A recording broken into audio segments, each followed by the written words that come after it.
to Dr. Karber, the president of the Potomac Foundation, who was recruited by Secretary of Defense Caspar Weinberger as the founding director of the Strategic Concepts Development Center, and who also led the Defense Nuclear Agency's multi-year study of very relevant topic given the last panel, post-Cold War tactical and theater nuclear force design. Dr. Karber, please, the floor is yours. Thank you.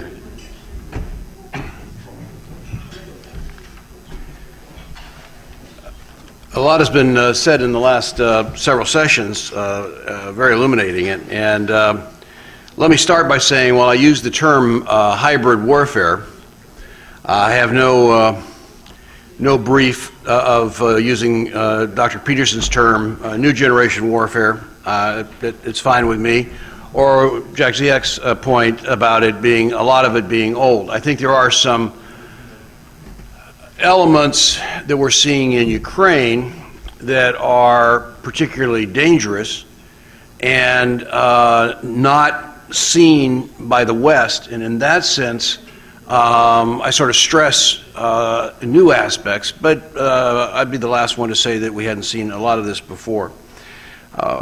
What I'm going to do in my talk is just give you a brief introduction of why I would stand here and opine, to offer thoughts, and then go through some observations of what we've seen in Ukraine. But the real sort of mandate I was trying to do in this session was to turn around and ask, what we've seen in Ukraine, is that a harbinger of things that we ought to be concerned about for NATO, and if so, how adept, how strong does NATO look in dealing with it? Looks like we have a slow loading. The Potomac Foundation for 20 years ran over 1,000 training sessions for countries in former Warsaw Pact members and former Soviet republics who were thinking about joining NATO. Dr. Peterson, who you heard before, while I had helped start the Potomac Foundation, I was off building an airport at Kennedy Airport, and Dr. Peterson was really the person who was responsible for running all those sessions. As a result of that, some Ukrainians had attended some of those sessions, and when the new Maidan group suddenly found themselves as the interim government, they contacted us and asked if we would help them assess the situation. I wanted to do it as a bipartisan effort. An old friend of mine, General Wesley Clark, former SACEUR, 2004 Democratic presidential candidate. We'd known each other since the late 70s when he was an assistant to Al Haig at NATO. We'd often complain to each other that we wouldn't have won the Cold War with the current level of partisanship and soundbite-itis in Washington. So I thought it'd be a good opportunity to see if we couldn't do a little bit more bipartisan. Whatever else we did in the last now almost 14 months, that was the best decision I ever made. I've now, as Phil said, been in the front numerous times. I stress that not because I'm particularly proud of it. It's just that there's a lot of people who seem to have, in fact, everyone seems to have an opinion about Ukraine and the issues going on there, but relatively few of them have actually been to the front. In fact, there's a ban in the administration that keeps our intelligence people, our military attachés, and our NATO people from actually going into the anti-terrorist zone in the east of the Dnieper. So, to a great extent, Western governments, particularly the U.S. government, is operating blind. And therefore, I find it not surprising that you have people like Johnny Mearsheimer who've never been there sort of offering free advice, but more seriously, people inside the administration making decisions on the basis of essentially an occasional political trip to Kiev. By the way, I carry a weapon sometimes not to play Rambo, but just to keep from being taken alive. These are the trips where I've been. It's now 13 visits to the front. In the course of it, both the Minister of Interior and the Minister of Defense have basically given us a remit to it's very easy to essentially go anywhere and do anything. Just got back. with General Zimana, who is really the co-author of the next part of my talk.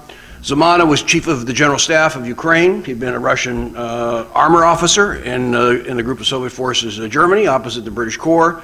His last assignment in the Soviet Army was the demobilization of the 6th Guards Tank Army in Dnipropetrovsk. He later became chief of staff of the Ukrainian, all Ukrainian forces. It was his decision to not send the people, not to send the army against the people of Maidan, a decision that he was fired for, that led to the fleeing of Yanukovych. To the extent that there was thousands of personal decisions made by all those kids at Maidan. But to the extent that one guy stood up and made a difference, was Zimana. It's still his army. He promoted most of these guys at the front. They respect him, and it really helps us to get some insight. So the two of us have put together some 20 observations, lessons learned. These are lessons that we learned. Again, somebody may have learned them in previous times. I have no pride of innovation. I do think that some of them are worth relearning if we already had them. The Russians are running a subversive campaign, not only in Ukraine, but in southern and in northern and the Baltic region, for which the West is uniquely incapable of either understanding or responding to. When we talk about special operations, this is not Rambo with his belts of machine gun. Half of these guys look like professors. They have little spectacles. That doesn't mean that they're not extremely lethal. They go into these areas. They organize political cadre. They separate the sheep from the wolves, from the rams, create cellular structure. So there's a core group. There's then cadres. There's then fellow travelers. And then there's a wider group that sort of general supporters. They do that town by town in political party after political party. They use economic influence. One of the, I think it was Lenin who said you can trust a capitalist to sell you the rope to hang him with. And that was probably pretty prescient.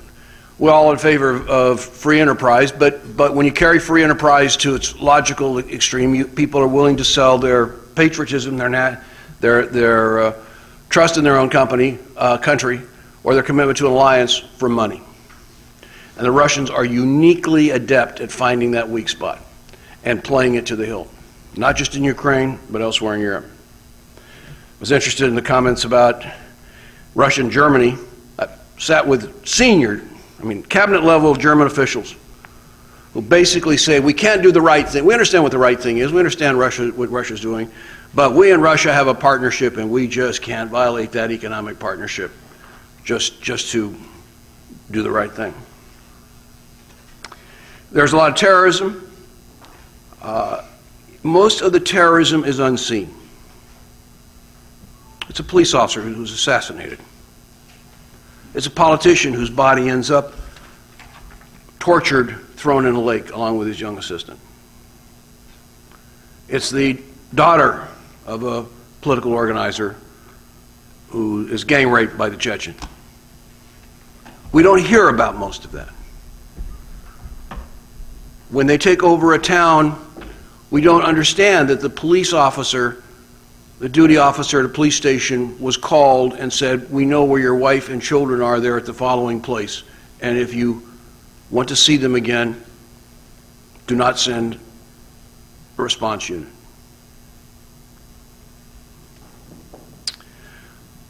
On the other hand, as Dr. Peterson said, just because this is hybrid war doesn't mean it's hybrid like it's generally been treated in the West, kind of a combination of cyber, low intensity, counterinsurgency.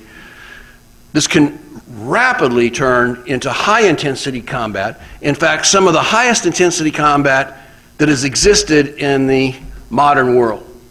I was on a team after the 1973 Yom Kippur War where we were amazed at the amount of intensity in the 73 war, the loss rates, expenditure of ammunition. We couldn't believe that a single artillery tube was firing 250 rounds a day. On this last trip, I visited a Ukrainian unit where their artillery pieces were firing 500 rounds a day. I personally witnessed the battlefield where 2 entire battalions were wiped out by a Russian thermobaric strike. 2 full battalions of mechanized armored forces were wiped out in 3 minutes. This is not just low-intensity war. If we actually look at sort of the stages of how this proceeded after Crimea, the first stage was a lot of protests. That's sort of the black line there in the chart. A lot of protest activity, and some of it was very legitimate. Ukraine had a government in which Kiev picked the officials for local governors. Usually they were the friends of or fellow oligarchs. So there was a high degree of disenchantment from their own local government. So a lot of people were sort of frustrated. My experience is it is not as Russian versus Ukrainian. In fact, the average language you speak to anybody in the Ukrainian General Staff is Russian. Some of the most ardent Ukrainian defenders are either former Russian officers or speak fluent Russian, including many of the volunteers. So it isn't the ethnic as much, I think, as either the linguistic or the ethnic issue. But they were able to manipulate that protest movement, and by creating crowds, then create this cadre that could identify who was players and bringing in very selective guys. For example, the number 3 man and number 4 man who had organized Crimea were then brought in to do the organizing operations in Donbass. So the next step was seizing government building. On the 6th of April last year, I was in Dnipropetrovsk at the command, and there's a group sitting around the table talking, and the separatists had just seized their first major government facility. And the local Ministry of Interior guy said, my policemen don't have flak jackets, we don't even have heavy machine guns, and the local police have been co-opted. I don't have the assets to retake that building. Other officers said, these are all general officers, by the way. Other officers said, well, we got to take it because once they start seizing buildings, there'll be no end to it. They will essentially start taking over all the Donbass. They discussed, well, it would take a day and a half to get the nearest army unit there. The Air Force said, well, maybe we should go and bomb it. Then they said, no, we can't do that. That's too provocative. And there was a whole debate about provocativity. The commanding officer comes in and says, well, I just talked to Kiev. Kiev just talked to Washington and Bonn. They said, don't do anything. Trust them. They'll talk to the Russians. They'll chill it out. Don't do anything provocative. So they didn't. And they lost one city after another, until all those little dots were essentially taken over by literally handfuls of people. They then assembled those dots and created the People's Republics of Novorossiya. This is a very tough environment. Many of these guys who are on the Russian side are neo-Nazis. They actually carry neo-Nazis from both Russia and Donbass. This was one of the separatist leaders. You can actually see his Nazi signature. They play as rough with their own guys as they do with the Ukrainians. So this guy had been a little bit independent. He didn't want to take orders. So they had the Chechens cut his heart out and they played volleyball with it. If you actually look at the video, you can see them throwing his heart around. It is amazing that they're very straight about it. It's amazing how little we've noticed. How many times, who has written an article calls it the People's Republic of Donetsk and compares it to the People's Republic of North Korea? And that's exactly what is descending in the Donbass. I had the good fortune of being able to go behind the lines and meet with the 3 members of the Central Committee of the Resistance. I don't think I've ever been so scared in my life. One's a Jewish school teacher, another factory worker, another small businessman.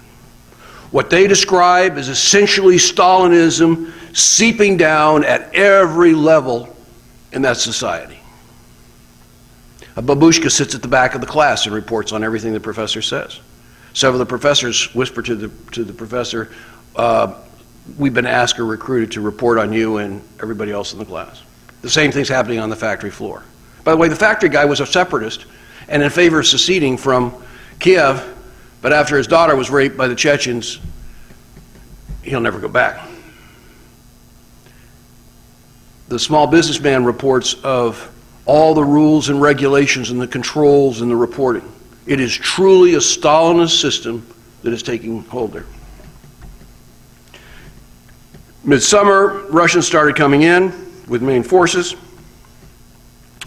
The Ukrainians tried to counterattack, we call it Plan B. They succeeded initially. And then, as you see in the lower left-hand corner, the Russians hit them with over 50 fire strikes. When a fire strike can have anywhere from 2,000 to 3,000 artillery shells going on per fire strike. Firing across the border. The Ukrainians asked for Western intelligence. But NATO and the U.S. decided it would be dangerous or destabilizing if we gave them real-time information because they might fire across the border at the Russians as counter-battery fire. So we purposely gave them weak, 2-week-old intel. This had a double negative effect. Not only could they not respond, and they were also told, do not respond if you want any Western aid, of course, which never came.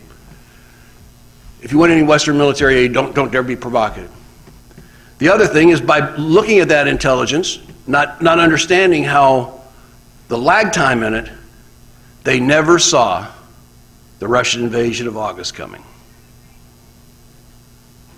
7 Russian units crossed the border and wiped out, literally overran 5 Ukrainian brigades. They fell back, surrounded at Ilyevsk. Putin offered a humanitarian corridor. They had to leave their equipment, started coming out. They were coming out not only with their wounded, but also Russian wounded. And of course, the Russians hit them with thermobaric strikes and then went down the columns and shot the prisoners. By the way, in the Donbass, wounded do not have the luxury on the separatist Russian side of the laws of war. If you're wounded and you can't walk on your own, you're summarily either shot, or the Chechens like to slit your throat or emasculate you. Russia has introduced superior body armor and new munitions that penetrate the best of NATO body armor.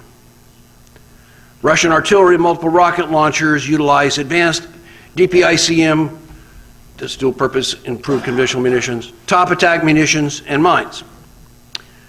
When I was strategy advisor to Secretary Weinberger, we evaluated that those systems were somewhere between 5 and 10 times more effective than traditional high explosive. One of the last orders of Secretary Gates at the end of the Bush administration was to honor the Princess Di Convention.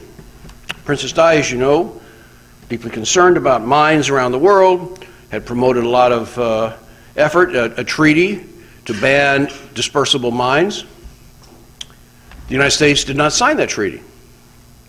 But the Secretary of Defense, feeling his humanitarian twang, wrote an order that forces all of U.S. forces to essentially get rid of all of those weapons. And it's also happening in NATO. Now, neither the Russians nor the Chinese have signed that treaty or are honoring it, and in fact, they're using those weapons with really new developments. And their lethality is enormous. And yet, at the same time, by the end of this year, all of those systems will be out of the United States and probably most of NATO. But when our troops die, when they get blown away at 5 or 10 to 1 odds, they'll feel really morally superior. The main battle tank is not dead. There is very heavy armored warfare going on in the Donbass. Very intense warfare. Light infantry vehicles, which have become so popular in NATO. In fact, it's basically the only weapon in most of the Baltic countries. Most of the NATO countries have gotten rid of their heavy equipment and gone to light, faster, more mobile. Light infantry die in those vehicles. Against modern munitions, no one survives when the vehicle is hit. It is essentially a mass tomb. Russian reactive armor, actually both Ukrainian and Russian reactive armor, this is the explosive armor, is extremely effective on that battlefield. This happens to be me inspecting a Russian T-64B. I was the first person to, this is near Slovansk, I was the first Westerner to verify that the serial number on this tank was a tank that did not come from Ukraine and had never served in Ukrainian forces. It was Russian. It was captured from Russian forces by Michael Zabrowski, the commander of the 95th Air Assault Brigade, that conducted the largest and longest armored raid in recorded history. This tank had taken 3 anti-tank missiles, 3 RPG rounds, and 1 anti-tank missile round and survived. Those boxes basically explode out when the missile hits and essentially deny that tank. The problem is, and to defeat those kind of tanks, you need a missile that has 2 warheads, one that explodes initially and then another that burns through it. The Ukrainians don't have any of these. They're basically called the Javelin or the TOW-2. We have denied them access to those systems to buy, not only from us, or to give, but when other countries have offered to give them because they're U.S. systems, we have denied them the right to send those systems. The Russians have put over 750 main battle tanks into the Donbass. They put in over 1,000 armored personnel carriers, 1,000 tubes of artillery and MLRS, multiple rocket launchers. And we in the West have not given one weapon to Ukraine. The new T-80 is coming in. This is actually where it's been seen and used. It's significant because it not only has reactive armor, it has active armor. When a missile comes, it actually senses the missile and goes out and fires a device that kills it. There is no NATO anti-tank weapon that deals with that. By the way, in the Baltics, there's only one of the 3 Baltics that have a Javelin, and that's Lithuania. And you know how many Javelin they have? 10 launchers. Artillery is still the queen of the battlefield. 85% of all Ukrainian casualties are coming from artillery. They're using these canister munitions that now we are denying our own forces. And this is the result. That's an entire armored battalion destroyed. Those are the bodies that came from that. That is a light armored vehicle of which most of NATO is now equipping itself after it took 1 round. And everyone in that vehicle died. This is Russian video. That's a Russian UAV. UAVs are ubiquitous on this battlefield. They're everywhere. I've been with Ukrainian units I've been with Ukrainian units that have had 8 UAV flying over. At Mariupol, I was with the unit, and the commander said, that was when Mariupol was more surrounded than it is today. I said, "Oh, you hear that?" And I go, "No." I said, "Listen." So that's a UAV, but we have about 10 minutes to get under cover because if they decide to hit us, they'll hit a fire strike. We ran for cover. It was probably 15 minutes. The entire position was wiped out. This is an entire new form of high-intensity warfare. I've been with Ukrainian units where they've had 8 UAVs at 3 different levels operating over the top of the Ukrainian unit in a 24-hour period. This happens to be so you can actually see where the defenses are. They then throw in their artillery and make it extremely devastating. Hybrid battlefield is nonlinear. Modern overlapping air defense drove the Ukrainian Air Force out of its own territory.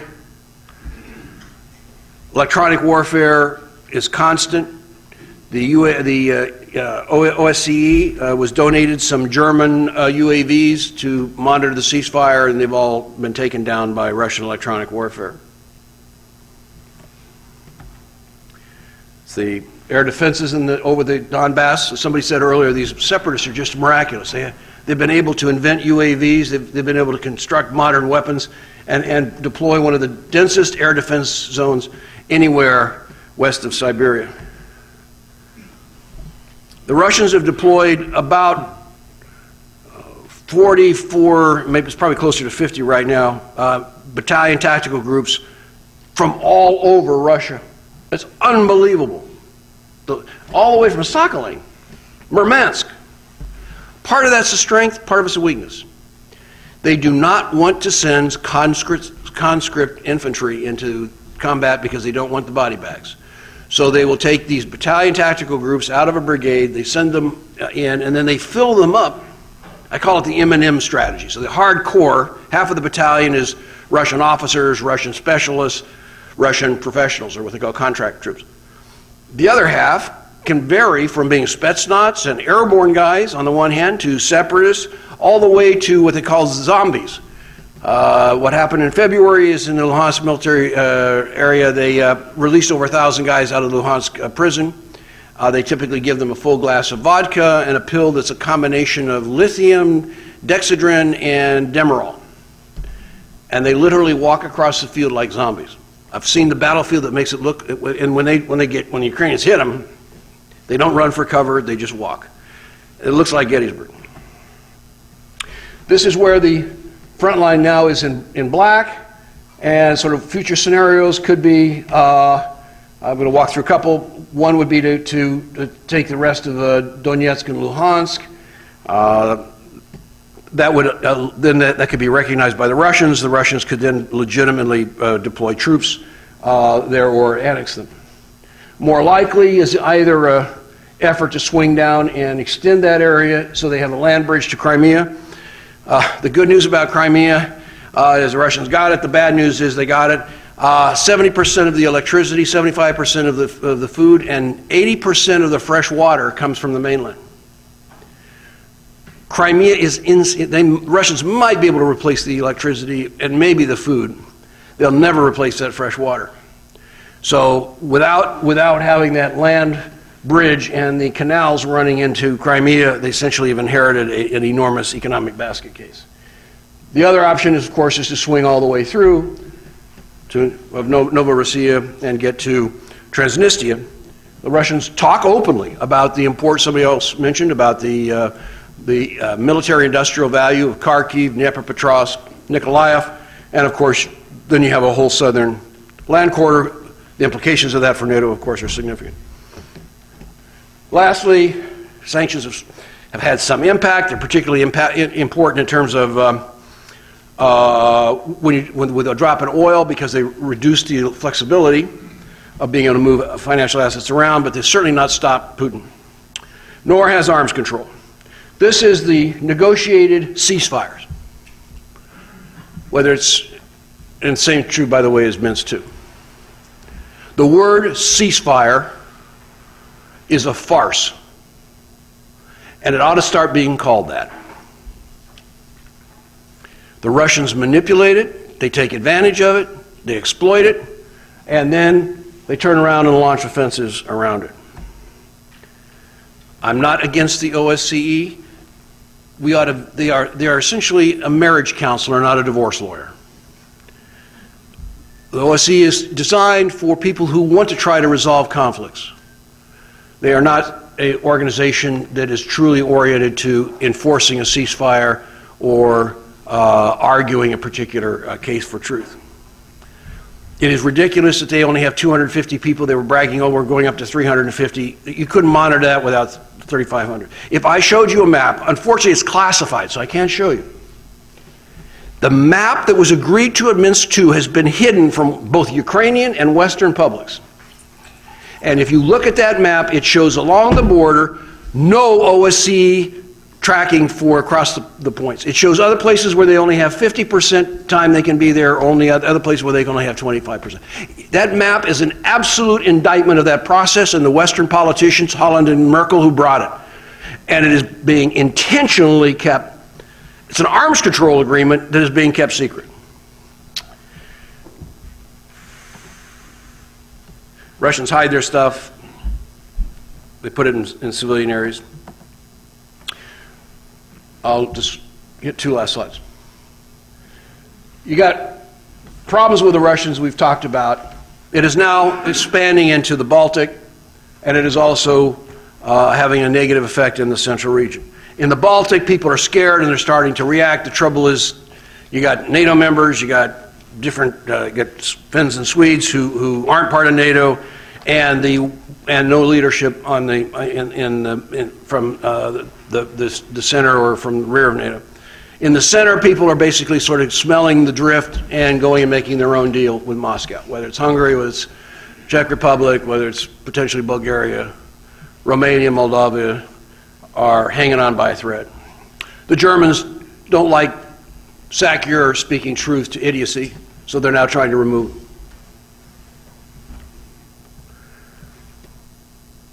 Merkel thinks that calling Putin, you'd think they were having phone sex. Merkel calls Putin several times a month.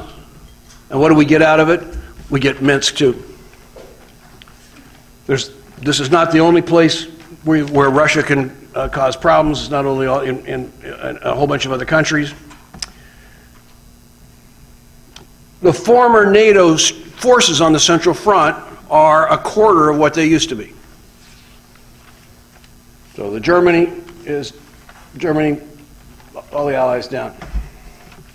On the other hand, in Eastern Europe, there's some actually reasonable NATO structure for forces. The problem is that we have basically ignored them. So they're still sitting, just like the Ukrainians were, with lots of Soviet 40-year-old Cold War junk. They don't have modern command and control. So just like the Ukrainians, the Russians can listen and target them. They don't have modern anti-tank guided weapons. They don't have Western air defense systems, so the Russians know how to join their old system, jam their old systems. They have the manpower. They have the force structure. Russians have been practicing as a pod since '99, again it's 2013, against the Balts and the Poles. Right now as we speak, there's all kinds of Russian activity over the Baltic. Repeated threats to use nuclear weapons. I mean, look at this 3 weeks ago. The Russian ambassador to Denmark says, how dare you join NATO's surface air defense group because that will make you a nuclear target? Lastly, my last slide. What do we need to do? We need to recognize what the Russians are doing and their strengths and weaknesses. They are not 10 feet tall. The force that they basically deployed, about half of their capable, ready forces now adjacent to or in the Donbass. This is not the Russian army of the Cold War with 200 divisions. That doesn't mean they're not a threat, but it also means they're not 10 feet tall. You can't meet this threat by drift. You can't meet this threat by group grope or the lowest common denominator. When the United States decides not to lead, it essentially dooms the alliance. And that's essentially what we've done. What do I recommend? I think we need to announce and argue a reciprocal response. For every tank Putin puts in comes a Javelin or a TOW-2 launcher. For every air defense system that they put in comes a drone. For every artillery piece, in comes some Western ammunition so the Ukrainians don't run out. Just let them know. It's reciprocal. You want to play this game, we'll play it. I think it is the height of folly to let West European politicians who do not have a military clue and who have their own personal, political, and economic agendas to dictate to us who should be secure. If they want to get out of NATO, it's fine with me. They do not have a right. They do not have a right to campaign and attack the head of NATO and the point man for the United States in Europe and try to get him summarily removed. There's a need to build a Baltic alliance. I don't care whether it's in NATO or not, but it needs to be put together. It needs to be put together now. It needs to have the Swedes, the Danes, the Norwegians, the Finns, the Baltics, and Poland. It needs Americans there. They need Patriot. Right now we are refusing to put air defense systems on land because we don't want to be threatening to Russia. Last 2 points. There's a great opportunity for a very low price to standardize and modernize Eastern European forces. Because of our declining defense budgets and our declining force structure, we're putting literally thousands of M1 tanks, Bradley armored vehicles, M109 artillery, MLRS vehicles out into the desert, unmanned, sitting there. Now, why not start sending that stuff to some key allies in Europe so they can become standardized with NATO and use their force structure rather than just a bunch of Americans in the end? Lastly, we need a strategy. There are a number of countries and political parties under attack, and while I've tended to emphasize the military, I wanted to end on the deal. We really need an effort like we did in the 50s to try to work with unions in Italy and France. Now it's these various political parties. The Russians are doing it. They're sending large amounts of money into Hungary and into Czech Republic, even into France, trying to manipulate these nationalist parties. We've got to get our act together and start stabilizing that before it's too late in South. Thank you very much. Sorry to go over.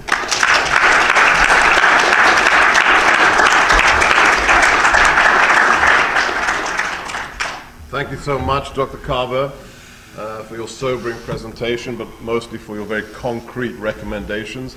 Now we're going to move to one of IWP's own professors, and that's Professor Joseph Wood, who finished his career in the Air Force with the rank of colonel, had assignments in OSD, the Joint Staff, and the Central Intelligence Agency. But for the purposes of our panel today, I think most importantly was the Deputy National Security Advisor to Vice President Dick Cheney, and also Special Advisor for Europe to the Office of the Vice President. Professor Wood, please.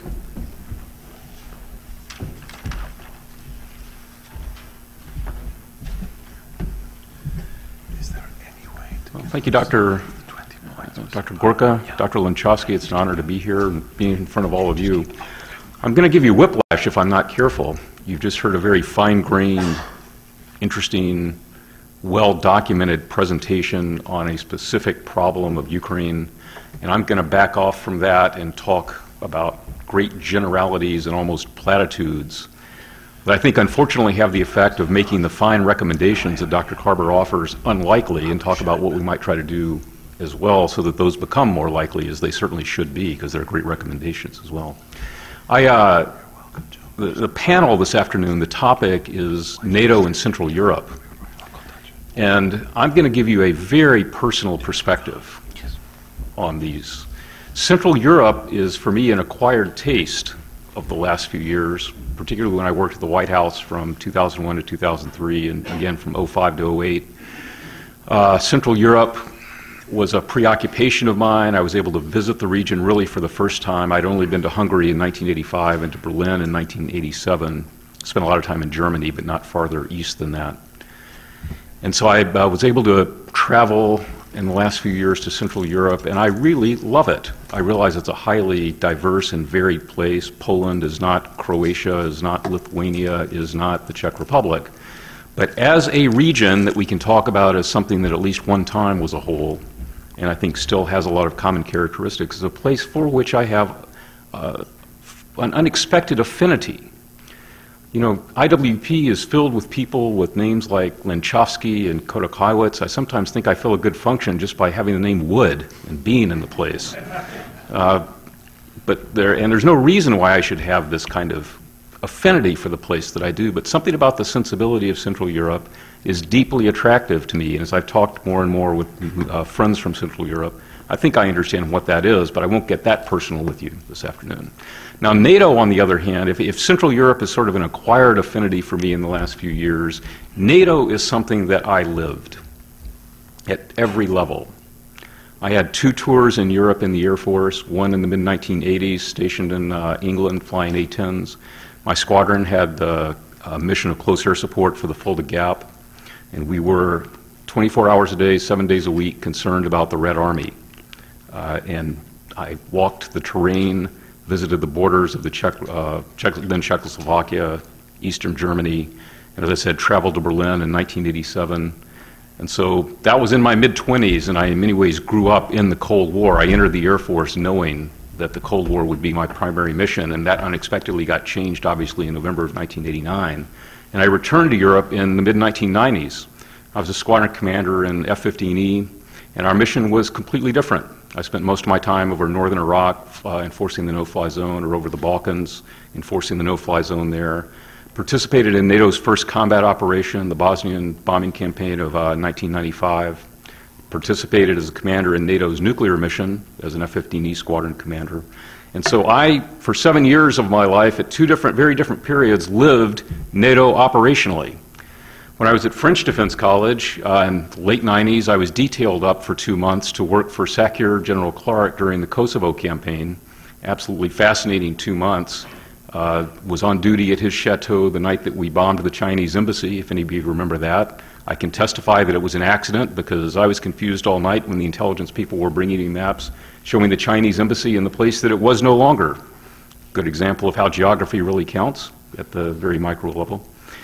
But on duty the night, in the same short tour on duty the same night that General Jackson was negotiating, I guess you would call it the armistice or the ceasefire with the Serbs themselves. So I lived it at that level. And then in the 2000s, when I was working at the White House, one of the main projects that I was involved in was the enlargement of NATO, the further enlargement of NATO, which culminated in invitations in Prague in 2002 for 7 new allies. So this is something, NATO is something that means a great deal to me personally. I've really spent a lot of time in my life on NATO. And as I said, I have this affinity for Central Europe, so I'm pleased for the opportunity to talk to you about the relationship between the two, but I can't tell you that what I'm going to offer you is a happy picture. I do want to back off, as I said, from the very fine-grained discussion that we just had and from the policy discussions that you've had the rest of the day and talk about things at, if you will, a first principles level for a bit. I want to actually go back to the Washington Treaty of 1949 that established NATO. It is an elegant treaty. I don't know if anyone here has read it recently. I'm going to read you parts of it. My students at IWP get a lot of reading aloud because one of my favorite things to do is go back and actually read what people wrote down on documents like this. But the North Atlantic Treaty that established NATO is, as I said, an elegant document. It's simple, it's brief, it looks nothing like a contemporary arms control treaty. It's just a remarkable piece of, in a sense, political wisdom documented in a treaty. It was one of several that the United States established, several regional security organizations that the United States established. CETO, CENTO, those are mostly forgotten by now as the United States tried to establish regional security structures as the threat of the Soviet Union to become impossible to deny in the late 40s and the early 50s. But the preamble to the North Atlantic Treaty, I believe, actually means something. It's words. All treaties have their words, but these actually mean something. So let me just give you the brief preamble. The parties to this treaty reaffirm their faith in the purposes and principles of the Charter of the United Nations and their desire to live in peace with all peoples and all governments. They are determined to safeguard the freedom, common heritage, and civilization of their peoples, founded on the principles of democracy, individual liberty, and the rule of law. Now, when was the last time you heard a political document in what we usually refer to as the West, referred to as civilization?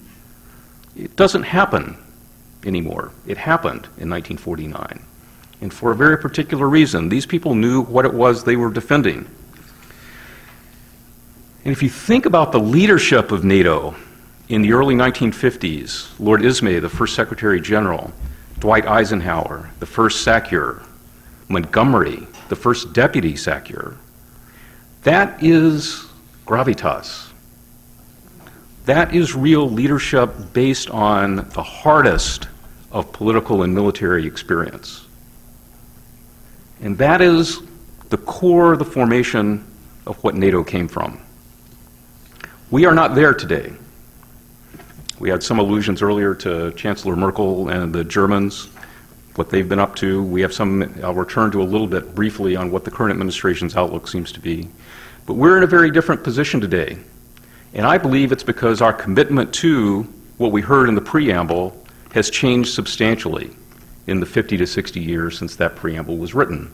And I think it's going to be very hard to give Dr. Karber and others who are looking at pragmatic things on the ground that have got to get done the real support to do what they do if we can't foster the support for what comes out of the preamble, the notion of our civilization and what's common to these countries that came together in NATO. Now, most people who go back to the North Atlantic Treaty and most of the conversation about the North Atlantic Treaty in the last 50 to 60 years centers around the famous Article 5. And again, it is a very elegant and simple declaration. It starts, by saying that the parties agree that an armed attack against one or more of them in Europe or North America shall be considered an attack against them all, and consequently they agree that if such an armed attack occurs, each of them, in exercise of the right of individual or collective self-defense, will assist the party or parties so attacked. Invoked, as far as I know, on one occasion after 9/11. But a moral commitment to put blood and treasure at one another's defense, an enormous departure from, for the United States as a result of a change in attitude and a world outlook that had come about, probably led by Senator Vandenberg in the 1950s. But this willingness to sign up to a permanent alliance so different than what Washington had envisioned really reflected the dramatic change in our circumstances. And we've had at least as equally a dramatic change of circumstances since then. That was Article 5. Article 4 is as simple, and it says the parties will consult together whenever, in the opinion of any of them, the territorial integrity, political independence, or security of any of the parties is threatened. That's what NATO is called upon to do, to consult when there is a threat and to act in collective defense when there is an attack. It's really quite simple, and as I continue to say, it's elegantly simple, but it's enormously problematic in its actual execution. Now, in the 1990s, after the fall of the Berlin Wall and the end of the Cold War, the end of that Cold War anyway, there was an enormous debate within NATO with, as all of you know, I'm sure, many words spoken and a lot of ink and electrons spilled on what mission NATO had. And the end of the Soviet Union and the end of the threat of the Red Army in Europe acted in many ways to remove the force that had provided cohesion for NATO up until that time. Lots of discussion about whether NATO should even continue, if it did, what it should do, whether it should have out-of-area operations, what other missions it should be involved in, discussions even about energy security as a possible NATO mission, a whole range of things that NATO might pick up. We've now got even more time than we had when I was working at the White House, and now that we've enlarged NATO, to think about some perspective on what NATO really ought to be doing. And so I want to offer you a fairly simple understanding, and I think this accounts for what's going on in Ukraine and elsewhere, a fairly simple account of how we ought to interpret Articles 4 and 5 of the treaty today. And that is that I believe member states should be able to pursue their collective and individual aims with reasonable freedom of action. Now, that does not mean that the United States should intervene to let Germany do whatever it wants to do, or that Lithuania should intervene to allow Spain to do whatever it wants to do. But at some point, the ability of the member states of NATO, including the United States, as it's traditionally operated in its foreign policy, will depend on its leaders having psychologically, mentally, morally, the notion that they can do what they want and need to do without fear. And that, I believe, would be a reasonably coherent strategic aim for NATO that harkens back to Articles 4 and Articles 5 of the NATO Treaty. And I think it's going to continue to be quite relevant for reasons that we just heard from Dr. Karber and from others this morning. What would it take to get there? Now, the role of collective defense that NATO undertook at the first time is important to recall. It's not a collective security organization. Dr. Karber talked about OSCE. That's a collective security organization. NATO is a collective defense organization. That's why when General Breedlove has real responsibilities, and when he speaks out, he has the potential to get in trouble, but he has real responsibilities. He's not speaking in platitudes. He's looking at the kind of slides you were just looking at before. NATO has operational responsibilities, and it has long-standing practices and procedures that are quite boring, really tedious, very dull, and that ultimately are what military operations are successful upon. Those kinds of procedures that allow you to actually plan and operate. And NATO can do that, and they train to do that, and they continue to do that. I think that role of collective defense to secure that freedom of action that I just talked about only comes with a certain defense capability, and that's always been a problem. But there are three real problems that drive the need right now in Europe, the need for a collective defense. One is Putin. You've heard a lot about that today.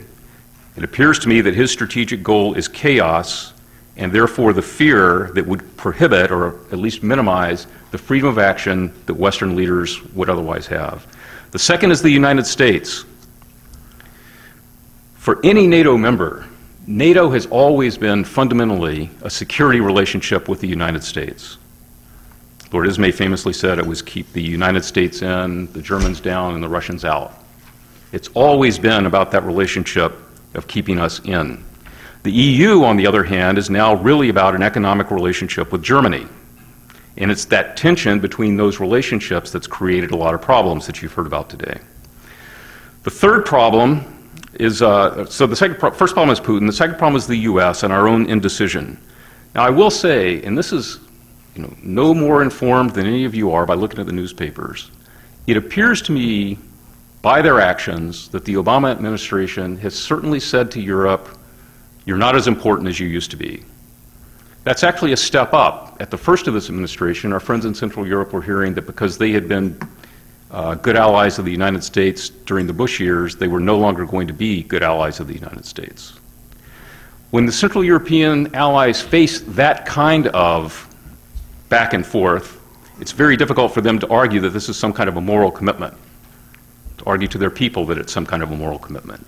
And as Dr. Karber was saying, if the U.S. doesn't provide that leadership, and I think it's a moral leadership, then NATO is simply not going to work. So Putin and the United States are the first two problems. And the third is the internal incoherence in both places. And although I'll spend less time on this, it's really what I want to focus on this afternoon. The internal incoherence in the United States and in Europe. One of the reasons that I mentioned my personal perspective on Central Europe is that I find that talking with friends from Poland or from Slovakia or from Hungary, I have more in common with them in ways that matter than I do with many of the folks whose paths I cross on the street in Northwest Washington every day. Now, I hope that doesn't make me unpatriotic towards the United States or disloyal, but it's just a fact that the worldviews have diverged within the United States and within particular countries in Europe. And I want to recall that preamble. NATO is based on a moral commitment to a worldview, which is to say a set of beliefs about reality, about what is, about an order to things. And now the incoherence that I'm referring to refers to a very fundamental philosophical and religious difference over whether or not there is an order to things, whether there is a natural law, whether there is an order which we are asked to discern and to live according to, or whether there isn't, whether we can just make it up as we go, whether freedom, as Justice Kennedy wrote several years ago in a famous Supreme Court opinion, is really the right to make your own reality.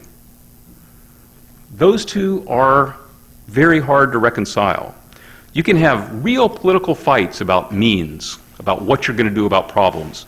And if you ever read the 19th century newspapers of the United States, you'll know that the political fights about means were as real as they could be. But when you get down to fights about ends, about what our basic purposes in life are, politics can't help you much with that. That's when you have a civil war, for example, in the United States in the case of the 19th century. And we have now, I think, the kind of internal coherence that makes it very tough to sustain, makes it impossible really, to sustain the kind of moral commitment that that preamble was based on. Now that is a dark view. That is not, a happy thing for me to stand up here and tell you. And I don't want to overplay it as being something that's horrible now and was perfect in the 1960s. Certainly throughout the 1950s and the 1960s, the United States and Europe had serious differences. Certainly these differences existed within both places.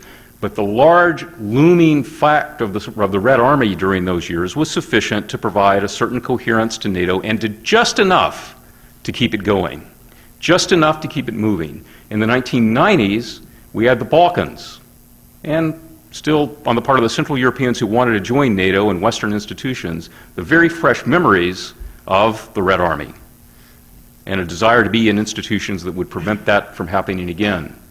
We're now in a phase where those are gone, and even in the American administration is of a different view than those who had argued or who had made NATO work earlier. So when you have those kind of differences those kinds of incoherences about moral ends, you have to back off, I think, from the fundamental things that you would like to be doing at a policy level, contingency planning for a possible Russian invasion of the Baltic states. The kinds of things Dr. Karber was just mentioning is things that we should be doing in Ukraine, that we ought to be doing. You have to back off, I think, also from those and think, what can we do to rectify or at least mitigate the underlying problem that's brought us to a point where we can't do those kinds of things, those kinds of simple, obvious things that are pointed out that anyone, General Breedlove would certainly tell you, would be militarily necessary. So to conclude with just a few things about what we might do in this direction, and again, I promised you a personal perspective and a very high altitude perspective on what the problems are. What to do? The first thing we need to do is what NATO has always done, which is muddle along. For years and years during the mid-2000s, it was impossible, even after the Baltic states became NATO allies, it was impossible to get contingency planning for that. It was blocked at NATO, predominantly by Germany. Through a variety of mechanisms and a lot of good people working in late in the Bush administration, early in the Obama administration, that left. That problem went away. And we now got some contingency planning done. We've been able to establish, for example, air patrols over the Baltics that have come and gone. It's all imperfect, but it's a muddle along kind of thing that is exactly what NATO's always done, and it accepts the reality that things are going to be quite different. And it has the possibility to at least maximize the freedom of action of the member states. This is what I talked about as the central strategic focus that we might look for.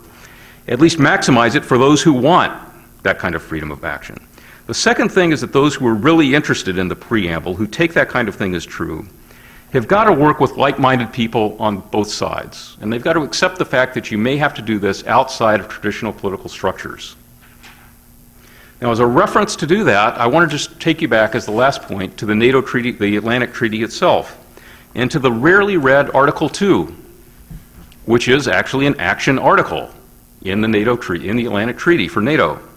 And it says, the parties will contribute toward the further development of peaceful and friendly international relations by strengthening their free institutions, by bringing about a better understanding of the principles upon which these institutions are founded, and by promoting conditions of stability and well-being.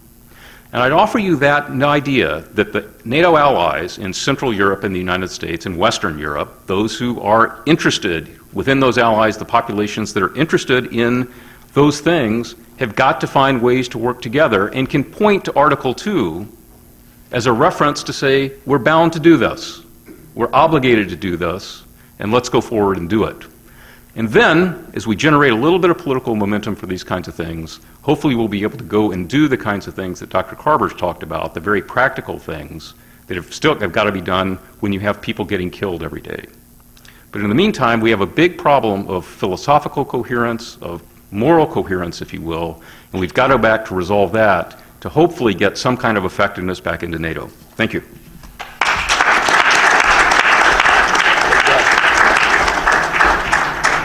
I truly think that only at an IWP conference can you have discussion of NATO be tied to natural law. Thank you, Professor Wood.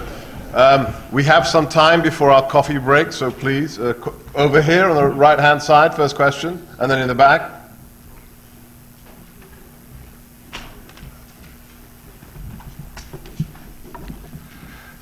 Zygmunt Stasiewski, Polish-American Congress, Long Island, New York Division. I have a question to Dr. Karber. It is very symptomatic that in 5 hours of these presentations we've been sitting through, only once the United Nations was mentioned, and it was mentioned by Colonel Wood, and only in the context of the 1949 treaty establishing NATO and following the UN Charter in the preamble. This silence about the role of the United Nations is very symbolic here, or lack of action by the United Nations. What is your opinion? What should be the role of the United Nations, if any, while there are not peacekeeping forces of the UN in Ukraine? And what can be done to motivate members of the United Nations to act on what is happening is a war in Europe for all practical purposes? Thank you. are the Blue Berets? Well, you know, a UN peacekeeping force would be preferable to the OSCE, but traditionally the United Nations has not worked well when you have a division between the permanent members. And, you know, I think Russia would veto anything that was tried, and probably China would side with it, given their recent pattern of behavior. So people that don't push it because they just sort of have learned from history. Now, you know, you might go back and try uniting for peace, you know, but I think it's pretty easily blocked today. The reality is that the United Nations, since '48 at least, Berlin crisis, it was never been a mechanism to address superpower relations. It's been bypassed, it's been ineffective. And that's sad. We wish it would be otherwise, I guess. But I think that's a reality. I don't know why other, you know, I mean, I don't think it'd be very hard to imagine who would be a peacekeeping force in the Donbass today. Maybe Finland. I think the Russians would want to stop that. I'd vote for Georgians, but I know they'd stop that one. You know, what countries might even be possible? So I think the only reality is that the ceasefire is only as good as it's enforced, and right now the OSCE enforces nothing. They don't report. They report very little. They're basically impotent. And all they are is a fig leaf for covering up what's continuing to go on. So if you want a ceasefire that works, then the only people who can enforce it are the Ukrainians. So give them the drones to observe it, give them the anti-tank weapons to enforce it.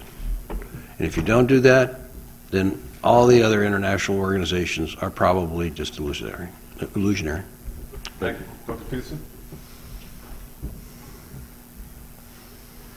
Dr. Karber, on your recommendation slide, you talked about the Estonians, the Latvians, the Lithuanians, and all the other frontline states except Poland.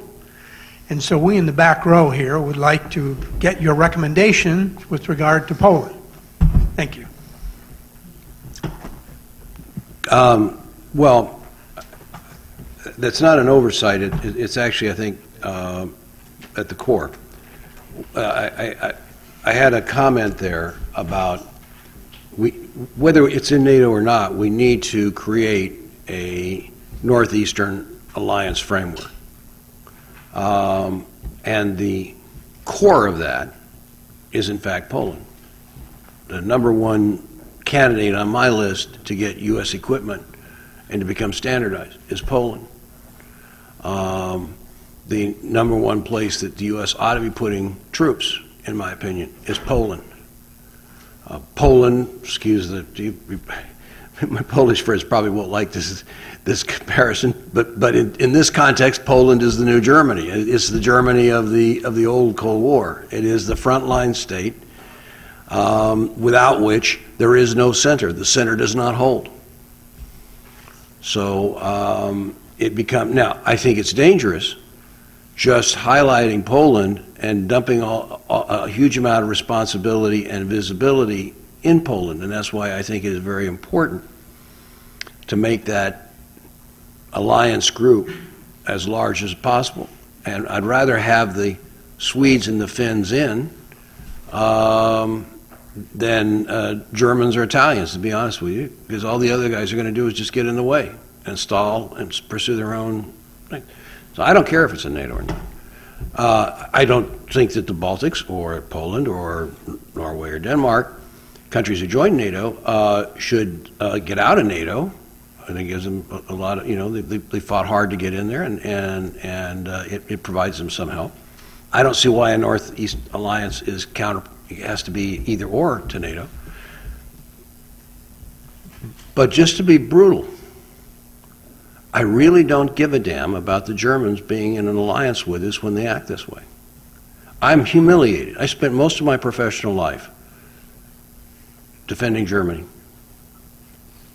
You can look at the majority of my professional writings where I spent a period from the late 60s up to the end of the Cold War. And I'm embarrassed. We put an enormous amount. The United States, I just ran the statistic the other day. The United States has committed to Central Europe 400 million man-years since 1946 to the defense of Central Europe. 400 million man-years. That's the entire population of the United States plus another third, every human being in a year being in that place. No other country has ever done that. How dare they? How dare they abuse that? And abuse that commitment to the alliance just for narrow economic self-interest. So I don't really care. And it's a provocative thing to say as if I haven't said enough. And I think Professor Wood should comment on both the last one on the United Nations and on this one, at least my provocation be irresponsible. Any deal with this provocation? Is this on? That should be it. I will only amplify your provocation. I mean, when I visited Berlin in 2009, just after I left the administration. Is this one, John? I visited both Moscow and Berlin in early 2009, right after I left the administration. And the conversations I had then suggested to me that, frankly, the German foreign ministry was a subordinate to the Russian foreign ministry. I mean, the talking points were identical. That's not entirely distinct from what had happened before, but I think the transition during the Schroeder years just can't be overestimated. To have a German chancellor go from the highest position in Germany to being official of Gazprom, I think sort of brought out everything that had been going on for a long time and elevated it and legitimized it in a particular way. And I don't see anything that's changed fundamentally since the time that I was just describing. With regard to the United Nations, it is, the rhetoric or the words in the preamble do certainly, and the treaty itself, refer to the United Nations. It's interesting to recall just what commitment the United States had to the United Nations. And Churchill, in the Iron Curtain speech in Fulton, Missouri, if people remember, you read that speech, really put enormous weight on the United Nations, wanting to give the United Nations operational air forces, direct control over air forces for the purposes of dealing with problems that obviously they were not going to be able to deal with. But obviously you're correct that especially since the armistice in Korea, or since the decision to go into Korea as a UN force, the Soviets have not stayed from away from any more Security Council meetings, and we haven't gotten anything else done. We have time for maybe one last question. So you haven't asked one yet today, please. Can we get the microphone?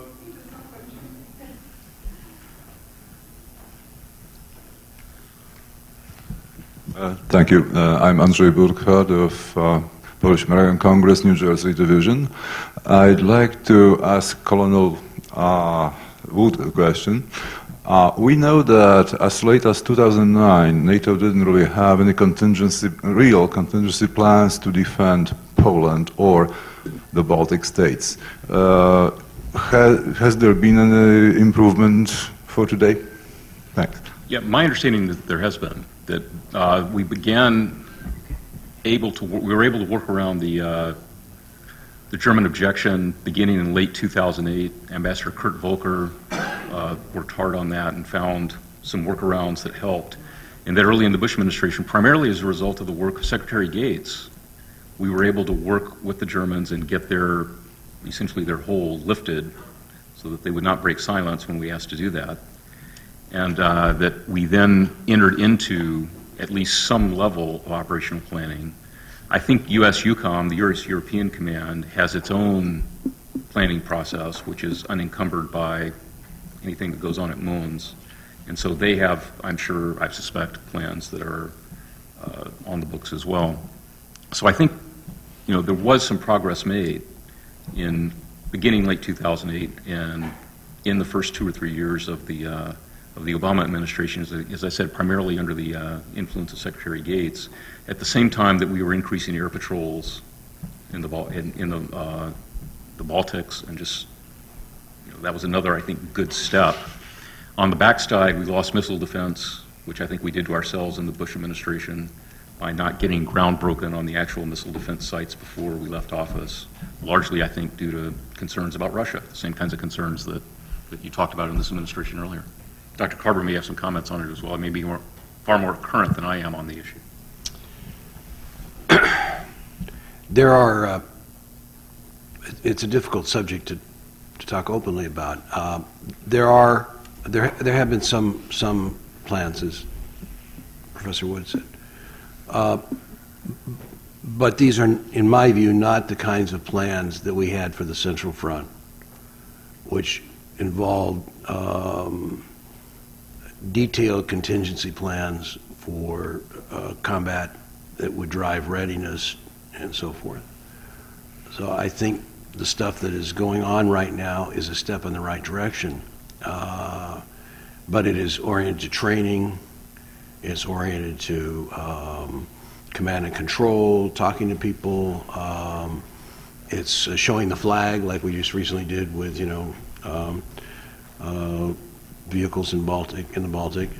Certainly the NATO air patrol is part of that.